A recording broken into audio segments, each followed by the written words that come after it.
دوستو دنیا کا وہ کون سا نظام ہے جو یہ کہتا ہے کہ طبقاتی نظام جو ہے اس کو ختم ہونا چاہیے، امیر و غریب کا فرق بھی ختم ہونا چاہیے۔ اس نظام کو دوستو کہتے ہیں سوشلزم۔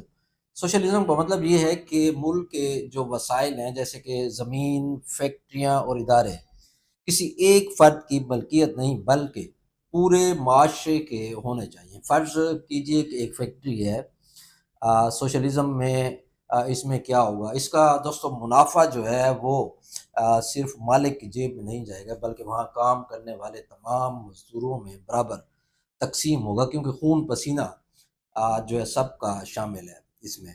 تعلیم، صحت، چھت سب کے لیے برابر ہونی چاہیے، وہ کوئی سردار ہو یا کوئی عام مزدور، ریاست کی نظر میں سب کو برابر ہونا چاہیے۔ لیکن اس پر اعتراض صرف سرمایہ داروں کو ہوتا ہے، اور مڈل کلاس جو ان سرمایہ داروں کی ڈھال ہے، ان کو اس پر اعتراض یہ ہوتا ہے کہ معاشی طور پر سب برابر کیوں ہو جائیں، اور مزید ان کی تاریخی بددیانتی یہ بھی ہے کہ یہ کہتے ہیں کہ سماج میں طبقات جو ہیں وہ ازل سے ہیں، جو کہ ایک جھوٹ ہے۔ یہی سوچ ان کو انسان دشمن دوستوں بناتی ہے۔ آپ کا بہت شکریہ۔